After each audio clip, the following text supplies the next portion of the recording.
Hey guys, welcome back to Elevate Your Soul. Today we will continue with the part 4 of the chapter Vrtrāsura, Canto 6. Everyone within the universe, including the great demigods, is fully under the control of the Lord, like birds caught in the net and thus cannot move independently.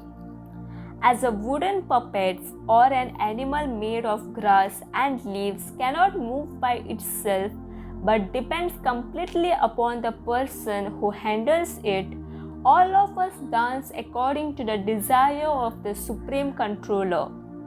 Just as a person who is not inclined to die must nonetheless give up his life, fame, and opulence at the time of death, so at the appointed time of victory, one can gain all these things by the mercy of the Supreme Lord. Because everything is dependent upon the supreme will of the Lord, one should be equipoised in fame and defamation, victory and defeat, life and death. While experiencing the effects of happiness and distress, one should maintain himself in a state of equilibrium without anxiety. One who knows that the three modes of material nature are not qualities of the soul, and one who knows that the pure soul is simply an observer of the actions and reactions of these qualities, should be accepted as a liberated person who is not bound by the modes of nature.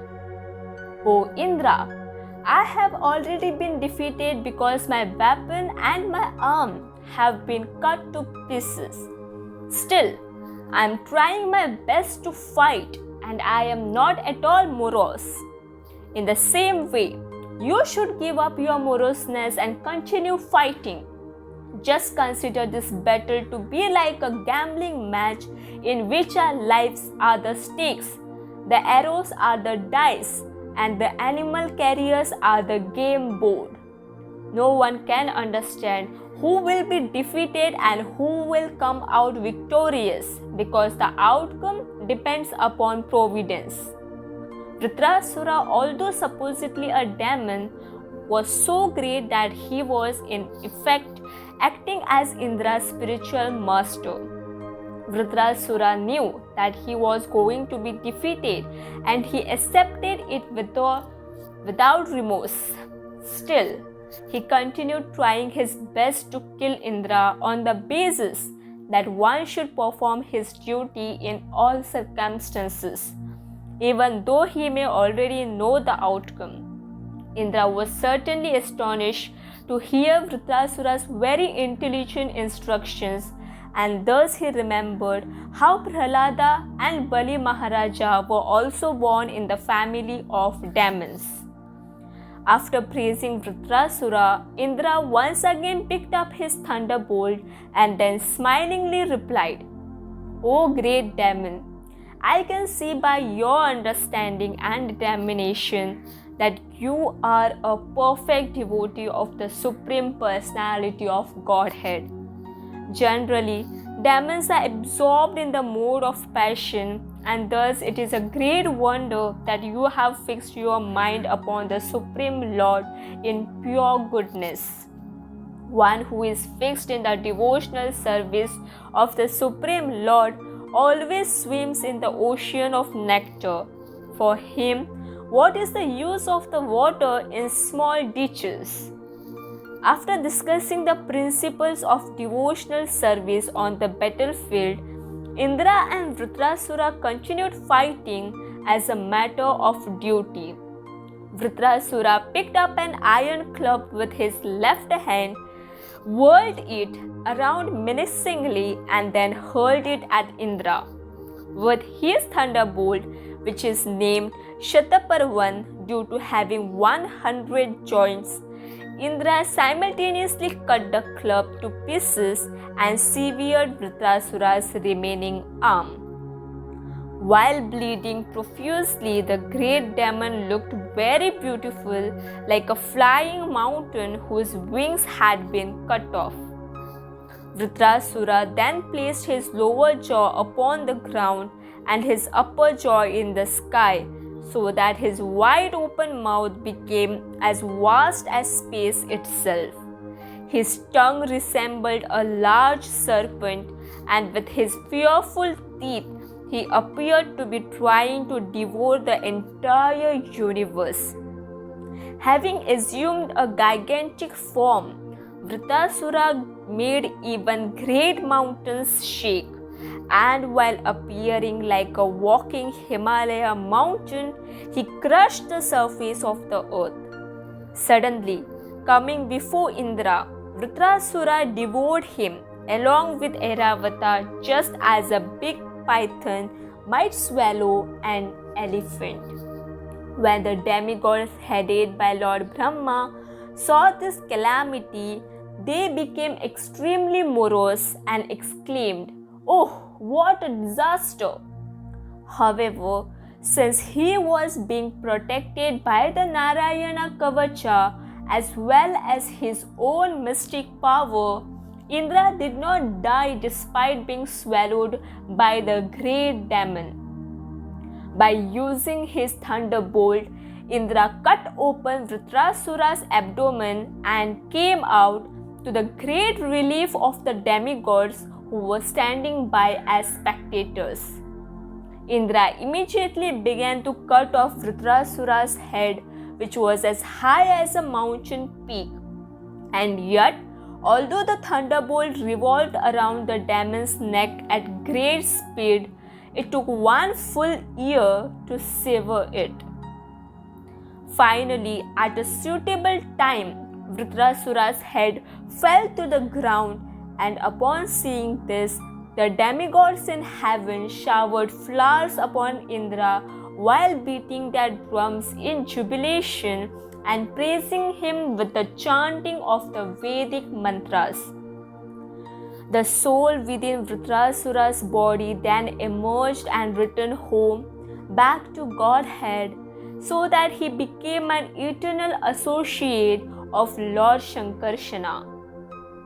Actually, when Vrtrāsura had swallowed Indra, he considered his enemy to be dead and thus thought that there was no more need for fighting.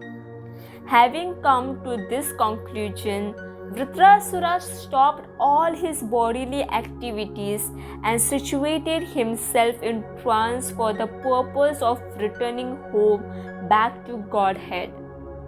Thus, Vrtrāsura remained in Yoga Samadhi as Indra pierced through his body and then decapitated it. After the death of Vrtrāsura, everyone within the 3 worlds felt greatly relieved except King Indra. As all the demigods, demons, and their followers were returning home, no one spoke a word to the King of Heaven. Previously, when the demigods had great sages had requested to Indra to kill Vrtrāsura, he had declined, being very much afraid of killing a Brahmana.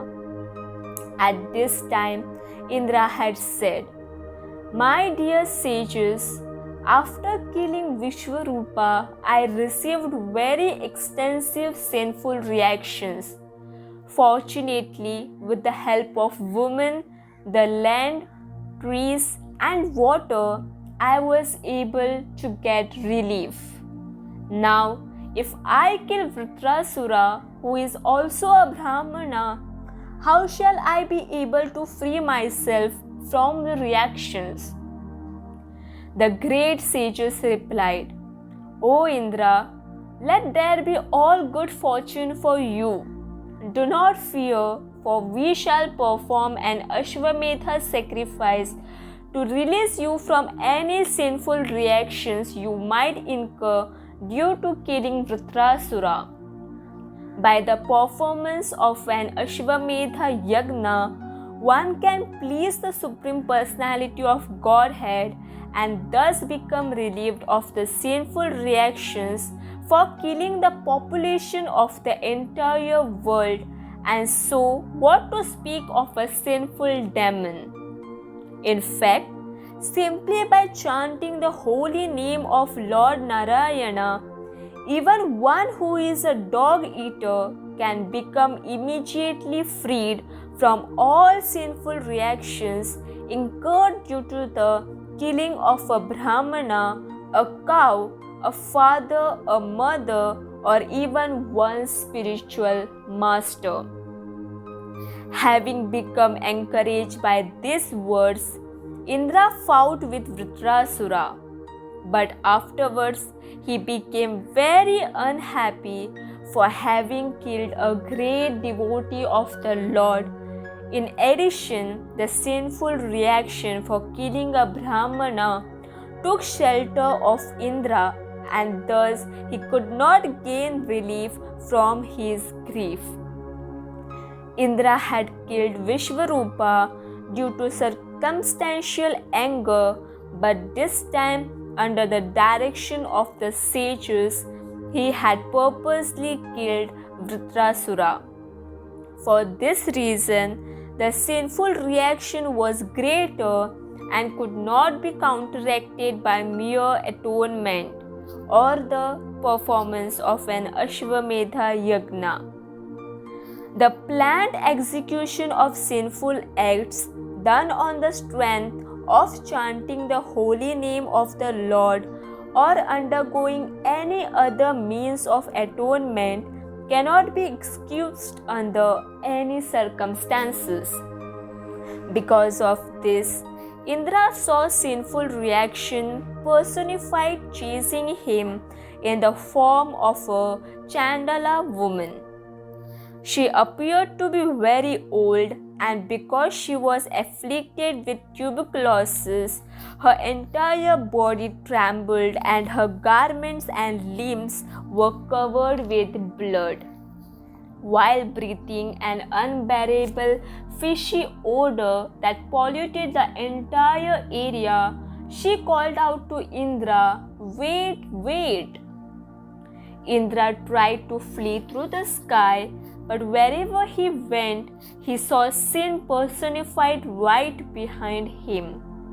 At last, after going towards the northeast, Indra entered Manasa Sarovara lake and remained there invisibly for 1,000 years within the subtle fibers of a lotus stem. During this period, Agni delivered to Indra his sacrificial shares, but because the fire god was afraid to enter the water, the king of heaven almost starved. Meanwhile, King Nahusha was empowered to occupy the throne of heaven in Indra's absence. However, due to becoming madly intoxicated by his newly acquired power and opulence, Nahusha tried to enjoy Indra's wife Shachi. As a result, he was forced to accept the body of a snake after being cursed by a Brahmana. Indra was being protected by Lakshmi, the wife of Lord Vishnu, who resides in the clusters of lotus at Manasa Sarovara, and so he remained unaffected by his sins. Finally, after becoming relieved of his sinful reactions by strictly worshipping Lord Vishnu, Indra was called back to heaven by the Brahmanas, who then initiated him into the performance of a horse sacrifice.